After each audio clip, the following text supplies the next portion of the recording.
और अब आपको सीधे लिए चलते हैं जयपुर, जहां पर एसआई भर्ती मामले में डॉक्टर किरोड़ी लाल मीणा ने गृह राज्य मंत्री जवाहर सिंह बीढम से उनके सरकारी आवास पर पहले मुलाकात की और अब मीडिया से मुखातिब हो रहे हैं। सुनाइए।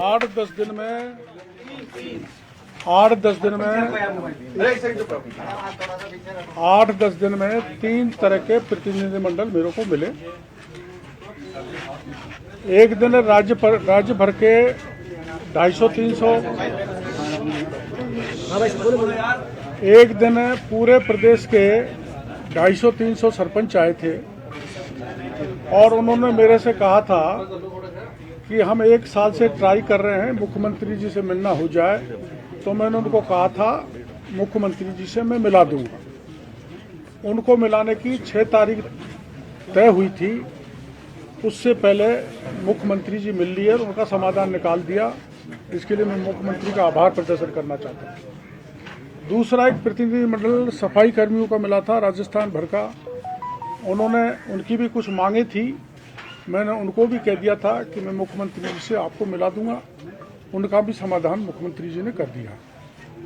तीसरा, ये जो अपने सब इंस्पेक्टर पेपर का मामला है, लीक का, ये मेरे को 10-20 बच्चे मिले थे। इन्होंने कहा कि एक बार हमको मुख्यमंत्री जी से मिला दो। तो 5 तारीख मुख्यमंत्री जी से मिलाने की तय हुई थी। कल जो हमारी सरकार की इंटेलिजेंस है, उसने रिपोर्ट दी कि ये जो चाहे किसान हैं, चाहे सफाई कर्मी हैं, चाहे सब इंस्पेक्टर पेपर लीक के लोग हैं, ये डॉक्टर किरोड़ीलाल के उकसावे पर राजस्थान को में विघ्न डालेंगे और प्रधानमंत्री की सभा में भी विघ्न डालेंगे। ये मेरा छवि खराब करने का काम हमारी सरकार के कुछ अधिकारियों ने किया है और वो सीएम और मेरे में दूरी पैदा करना चाहते हैं। ये बड़ी दुर्भाग्यपूर्ण है। मैं स्पष्ट रूप से कहना चाहता हूँ, केवल इन बच्चों को कल मिलाना था और हमारी पुलिस ने जो किया उसका दुखड़ा इन बच्चों ने अंदर रो दिया। माननीय गृहमंत्री जी को सारी बात बता दी। माननीय गृहमंत्री जी ने आश्वासन दिया है कि मैं इनको अभी ले जाके मुख्यमंत्री जी से मिलाऊंगा। और रात को मैं 11 बजे मेरे पास फ़ोन आया ये सब इंस्पेक्टर बच्चों का कि ये जो विकास विदुड़ी, जिसकी अभी हाल ही में शादी हुई है, ये महावीर नगर में एक किराए पे कमरे में रहता है। वहाँ पुलिस रात को पहुँची कविता शर्मा की अगुवाई में। इसका गेट तोड़ दिया, इसने खोला नहीं तो बाहर से ताला लगा दिया। मैं पहुँचा तो उसको अत्याचार करने से मैंने रोका कविता शर्मा को। और ये कविता शर्मा कौन है? ये खिलाड़ी के कोटे से भर्ती हुई है। ये फर्जी भर्ती है इसकी। ये कोई खिलाड़ी नहीं है, इसने कोई पदक नहीं जीता। और डीसीपी संजीव नैन ने इसकी जांच की थी। इसके खिलाफ मुकदमा दर्ज है और मुकदमे का नंबर है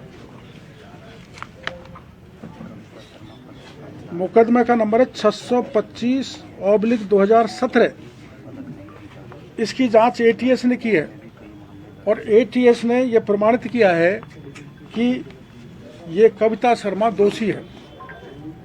और 2017 की जांच अब तक पड़ी हुई है। इसके खिलाफ कार्रवाई करना तो दूर की बात, इसको जयपुर जैसे महानगर में एक थाने का इंचार्ज बना रखा है। 16 सीसी या जिसके खिलाफ मुकदमा दर्ज होता है या चार्जशीटेड होता है, उसको कोई फील्ड पोस्टिंग नहीं मिलती है। इसने रात को अत्याचार किया। एक लड़की जो कंवारी है, ये थानागाजी की रहने वाली है, अपने सब इंस्पेक्टर आरएस की परीक्षा की सब इंस्पेक्टर आरएस की परीक्षा की तैयारी कर रही थी। इसका कोई दोष नहीं है। इसको ये घर पे 3 मेल और कविता खुद गई, इनसे धक्का मुक्की की, बाप को कुछ जवाब बताया नहीं और रात के 11:30 बजे इसको उठा के कविता शर्मा ले गई। घंटों तक इसको गाड़ी में बैठाए रखा। मैं इसको छुड़ा के लाया और इनके पिताजी को जाके इस बच्ची को सुपुर्द किया। इसकी आप बीती यह है, ये विधुड़ी और उसकी धर्मपत्नी है। इनसे सुन लो। ये मैं यही मंत्री जी को कहने आया हूँ कि ये आप मुख्यमंत्री जी को बताएं और मेरी मंत्री जी से मांगे कि कविता जो चार्जशीटेड है जिस पे मुकदमा दर्ज है, कौन से थाने में दर्ज है ये? जोंटवाड़ा में दर्ज है। और एक महिला के फ्लैट और ज़मीन पे कब्जा कर रखा है। वो इसके डर के मारे कलकत्ता भाग गई। उसको भी मैं कल आपके सामने पेश करूंगा, तो आपको सच्चाई सामने आ जाएगी। तो मेरी मुख्यमंत्री जी से मांगे, गृह मंत्री जी से मांगे, इस कविता को गिरफ्तार करें, क्योंकि कानून से बड़ा कोई नहीं है। मेरे पे भी मुकदमा दर्ज होगा तो मैं गिरफ्तार हूँगा। कविता शर्मा जो फर्जी नौकरी से लगी है वो इतनी बड़ी नहीं है कि वो गिरफ्तार नहीं हो, उसको गिरफ्तार किया जाए। और इनके खिलाफ जो रात में बिना सूचना के घर में घुस के कार्रवाई की है, उसके संबंध में भी जो दोषी है उनको खिलाफ कार्रवाई करें और एसआई पेपर रद्द करें।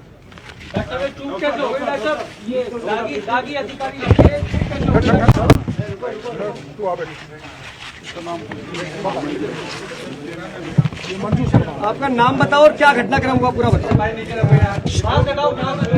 मास्क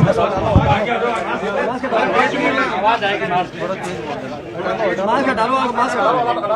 चलो जैसे आप कंफर्टेबल हो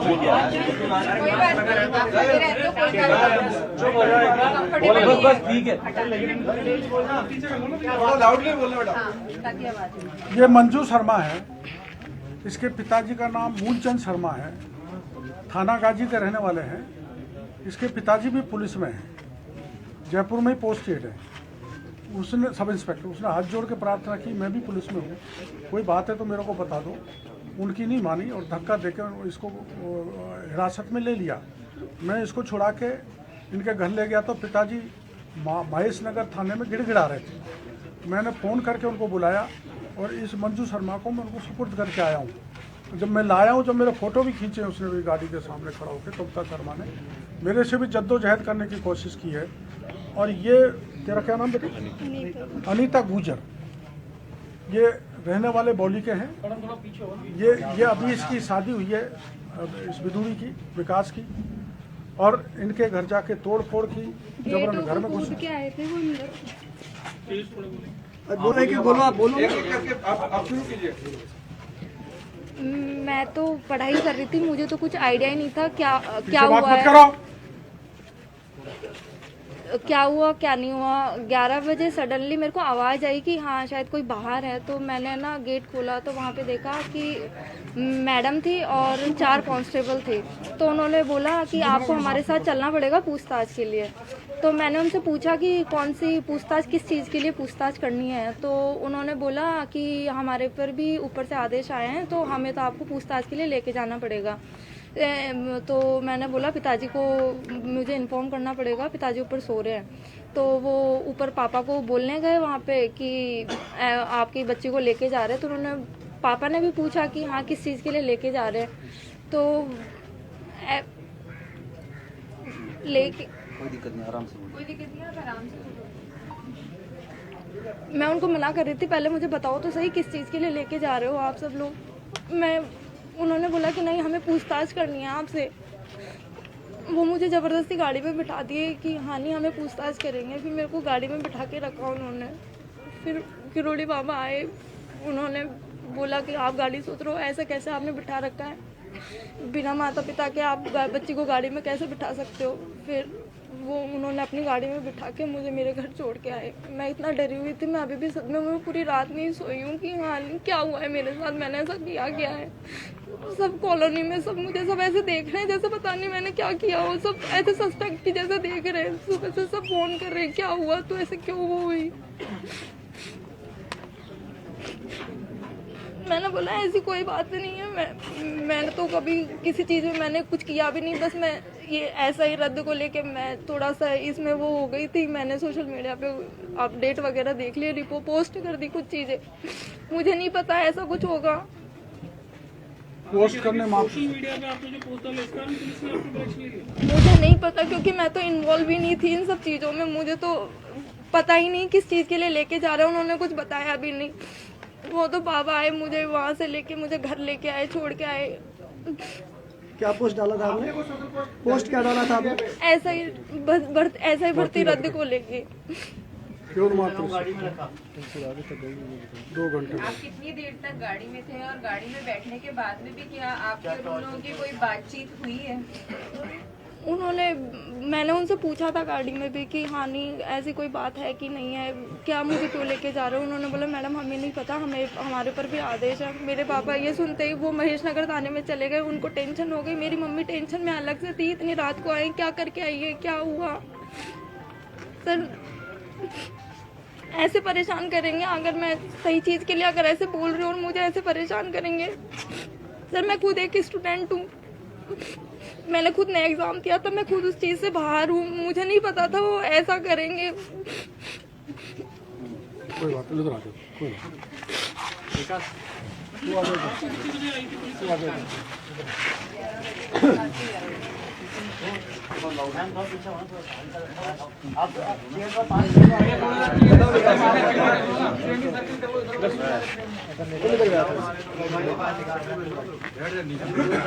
बताओ विकास, बताओ जल्दी क्या हुआ। 11 बजे के लगभग 1 मिनट रुक जाओ। 11 बजे के लगभग पुलिस वाले आए थे। बाकी आप चुप हो दो, सारे लोग साइलेंट रह जाएंगे एक बार।